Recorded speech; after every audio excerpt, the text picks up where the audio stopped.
स्वागत है आप सभी का दोस्तों। उम्मीद करता हूं कि आप लोग अच्छे होंगे। दिल्ली में एमसीडी का चुनाव होना है और इसको लेकर के राज्य की तमाम राजनीतिक पार्टियों ने तैयारियां शुरू कर दी है और ऐसी संभावना जताई जा रही है कि चुनाव आयोग अप्रैल महीने में डेट का अनाउंसमेंट कर देंगी। तो आज इसी पर चर्चा करेंगे और ये जानने की कोशिश करेंगे कि राजनीतिक पार्टियों की तैयारियां कैसी है। आज मेरे साथ एक खास मेहमान है जो आम आदमी पार्टी की नेता है और दिल्ली SC/ST विंग की उपाध्यक्ष है प्रियंका गौतम जी। तो इनसे जानेंगे कि आम आदमी पार्टी किस तरह की चुनाव को लेकर के। प्रियंका जी, सबसे पहले तो आपका स्वागत है। बहुत बहुत शुक्रिया निरंजन जी। सबसे पहले मैं आपके दर्शकों को सादर नमस्कार कहूंगी। आपसे जानना चाहेंगे कि एमसीडी चुनाव को लेकर के आपकी तैयारी कैसी है। देखिए, एमसीडी चुनाव को लेकर आम आदमी पार्टी की तैयारी बहुत बेहतरीन तरीके से चल रही है। बूथ से लेकर वार्ड के ऊपरी लेवल तक पार्टी बिल्कुल चुनाव लड़ने की पूरी तैयारी में है और इस बार जनता ने भी मन बना लिया है कि बीजेपी शासित एमसीडी जो पिछले 15-20 साल से दिल्ली में अपने पैर जमाए हुए है, उसके बाद भी दिल्ली में जो विकास होने चाहिए एमसीडी के माध्यम से वो अगर नहीं हो रहे हैं, इसके बावजूद कि बीजेपी के प्रधानमंत्री जी भी हैं, इतना अच्छा दौर चल रहा है कि बीजेपी के MP साहब भी क्षेत्र के ही हैं और बीजेपी के काउंसलर भी हैं। ये तीनों दौर अगर साथ में इतने बेहतरीन तरीके से चले और फिर भी क्षेत्र में विकास कार्य नहीं हो पाए तो मैं सिर्फ एक ही शब्द कहूंगी कि कहीं ना कहीं नियत में खोट है। ये लोग जनता को धोखा देने का काम करते हैं इलेक्शन में और इलेक्शन जीतने के बाद अपने घरों में लामबंद हो जाते हैं। मेरा अगला सवाल यह है कि आप किस मुद्दे को लेकर के चुनाव में जाएंगे। देखिए, क्योंकि एमसीडी का चुनाव है तो मुद्दे बहुत सारे हैं। सबसे पहले दिल्ली जिस चीज के लिए जानी जानी चाहिए, क्योंकि दिल्ली भारत की राजधानी है, सबसे पहले एमसीडी का जो सबसे अहम रोल होता है वो होता है दिल्ली की साफ सफाई की व्यवस्था करना। आज दिल्ली के कुछ हिस्सों को लेकर जहां पे मोस्ट VIP कैटेगरी के लोग रहते हैं, उस क्षेत्र को अगर हम हटा दें तो एमसीडी की कहीं पर भी जिस रूप से सफाई होनी चाहिए कोई सफाई नहीं हो रही। और जहां तक मैं मेरे क्षेत्र की बात करूं तो दुर्भाग्य कह लें, हमारे क्षेत्र के लोगों का तो नहीं कहूंगी लेकिन उन नेताओं का दुर्भाग्य है कि जो क्षेत्र की जनता को वो चीज नहीं दे पाते।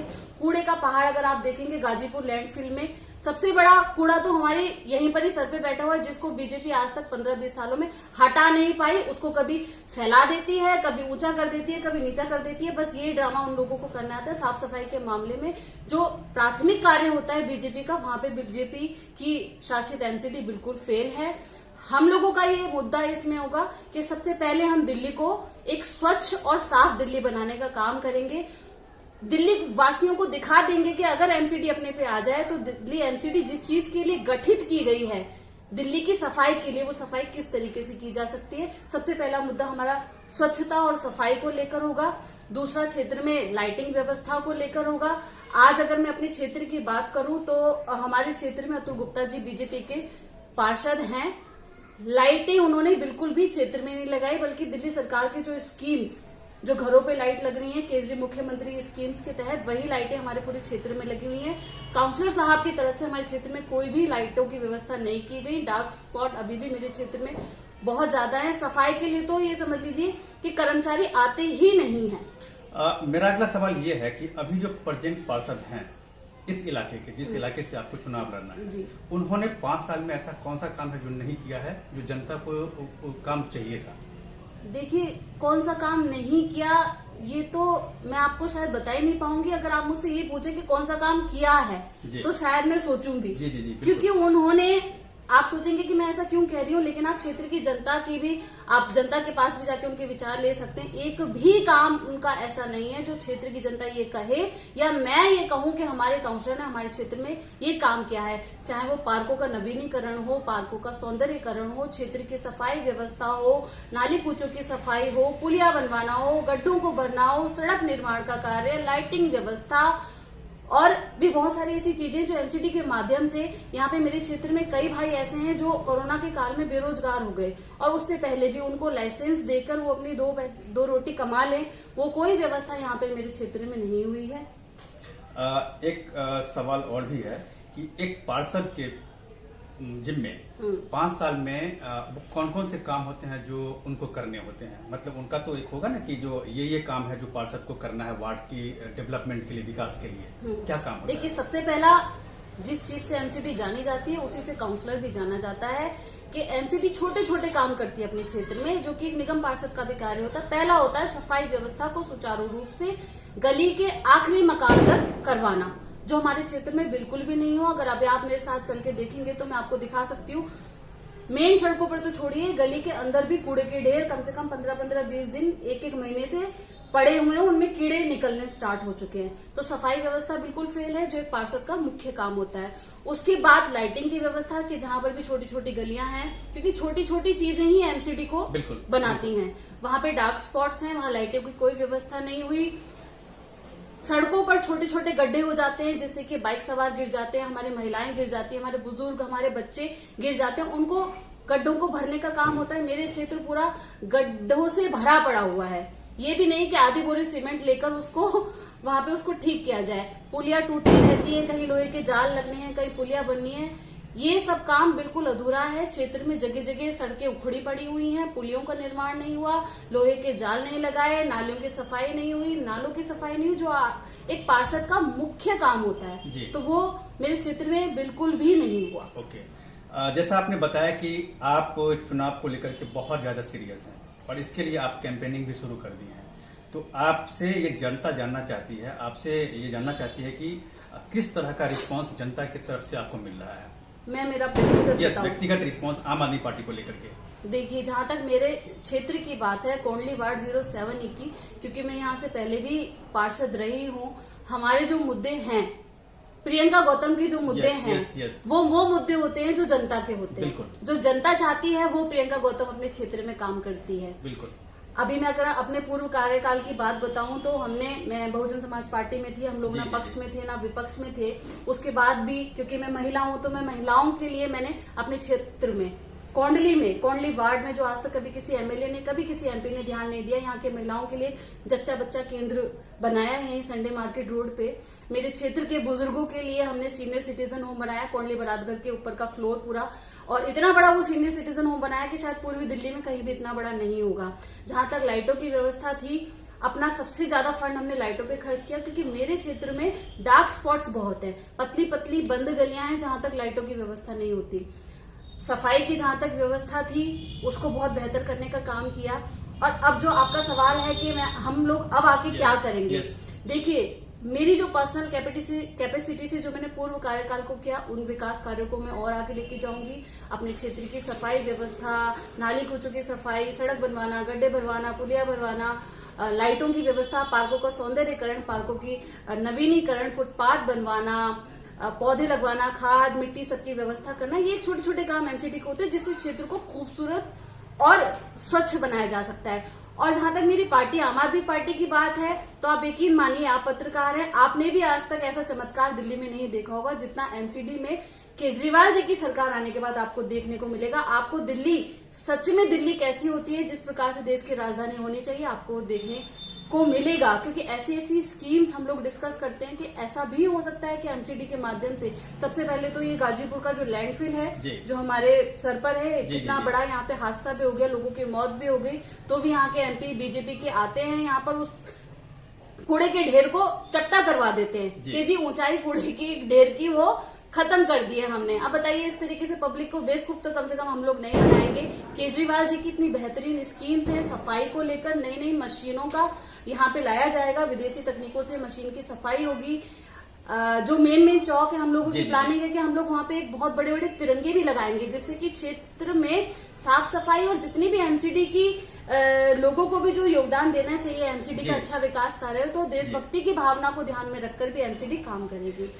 यहाँ पर आपने एक सवाल उठाया कि पार्क को लेकर के, जी मैं आपसे जानना चाहूंगा कि पार्क में सौंदर्यीकरण के लिए क्या क्या होना चाहिए, जो आपको लग रहा है कि 5 साल में ऐसा कुछ नहीं हुआ है। हाँ, देखिए, सौंदर्यीकरण तब होता है जब सबसे पहले उस जगह की सफाई होती है। सबसे मोस्ट इम्पोर्टेंट थिंग इज के पार्कों की सबसे पहले सफाई, जो एमसीडी का प्राथमिक कार्य भी होता है, सबसे पहले पार्कों की सफाई कराई जाएगी, उसमें उचित खाद मिट्टी की व्यवस्था कराई जाएगी। उसके बाद वहाँ पानी की व्यवस्था, पौधों की, फूल वाले पौधे, छांव वाले पौधे, जो पब्लिक को पसंद भी आते हैं, बच्चे भी उससे आकर्षित होते हैं, महिलाएं भी प्रभावित होती हैं, जिससे कि पार्क में जब व्यक्ति जाए तो उसको एक सुंदर और फ्रेशनेस वाला माहौल मिले। इसके साथ ही पार्क की सुरक्षा को देखे, पार्क में एक ऊंची बाउंड्री होनी चाहिए, वो तारों से लगी होनी चाहिए, लोहे की उसमें वॉल लगी होनी चाहिए, फुटपाथ बेहद बेहतरीन होना चाहिए, जिससे कि लोगों को चलने में ऊंचा नीचा ना लगे। ये बहुत बारीक बारीक चीजें हैं जो एमसीडी के कार्यों में आती हैं। उस तो मतलब ऐसा लगता है कि इस 5 साल में पार्कों का सौंदर्यीकरण नहीं हुआ है।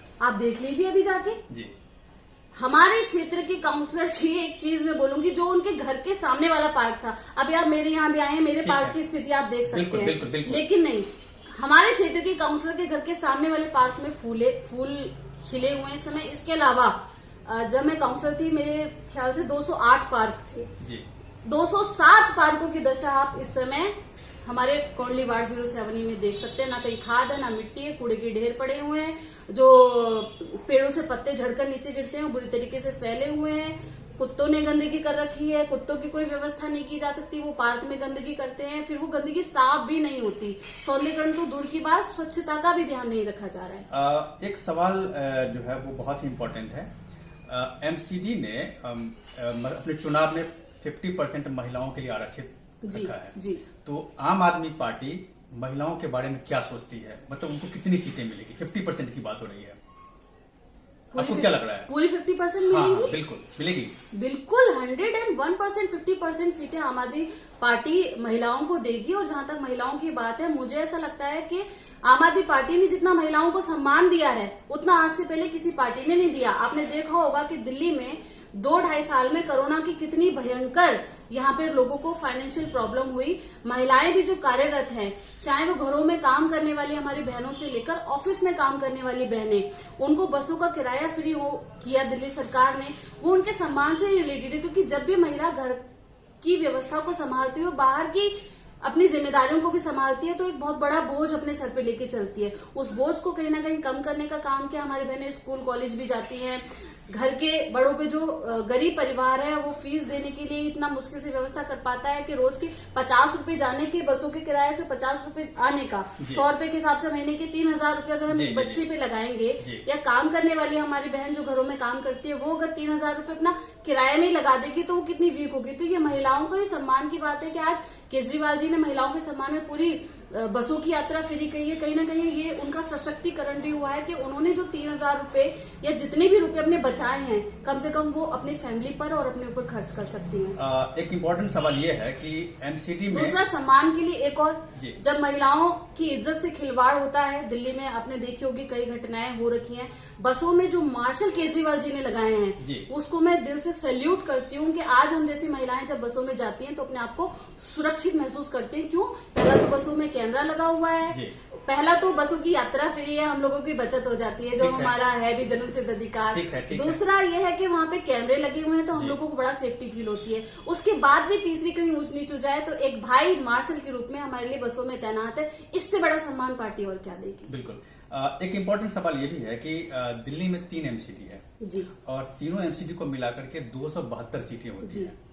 पिछले चुनाव की अगर हम बात करें तो पिछले चुनाव में आम आदमी पार्टी दूसरे नंबर पे रही थी जी, 1 नंबर पे रही थी बीजेपी, और तीसरे नंबर पे कांग्रेस आ गई थी जी। तो मैं आपसे ये जानना चाहूंगा कि आम आदमी पार्टी इस बार अपने आप को कहां पाती है? आम आदमी पार्टी इस बार नंबर 1 पर अपने आप को पाती है, क्योंकि जिस तरह से लोगों के काम हो रहे हैं, दिल्ली सरकार लगातार कंटिन्यूटी में तीसरी बार आई है। लोगों की ये चाहत है कि दिल्ली सरकार जिस तरीके से काम कर रही है, इस बार एमसीडी में भी केजरीवाल जी को लाकर देखना है कि दिल्ली में क्या काम कर सकती है, क्योंकि जनता केजरीवाल जी के कामों से, दिल्ली सरकार के कामों से इतना प्रभावित और इतनी खुश है कि वो एमसीडी में किसी और नेता को देखना ही नहीं चाहती। बीजेपी, कांग्रेस, किसी भी पार्टी को बिल्कुल पब्लिक ने नकार दिया। मैं भी अपनी कैंपेनिंग में जाती हूँ तो वो सिर्फ केजरीवाल जी को देखते हैं।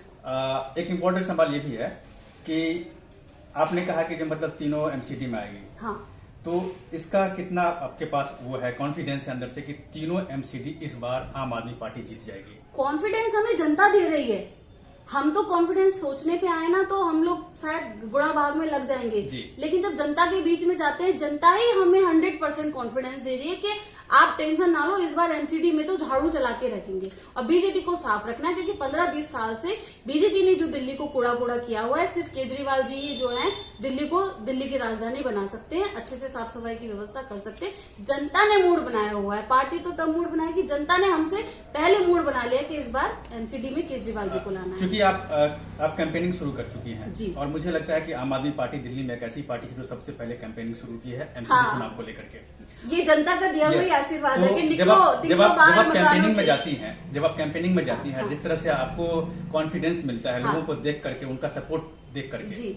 तो यहाँ पर एक सवाल ये भी उठता है कि क्या इस बार जो एमसीडी में अगर आम आदमी पार्टी सत्ता में आती है तो वो किस तरह का डेवलपमेंट करेगी, ये पब्लिक जानना चाहती है।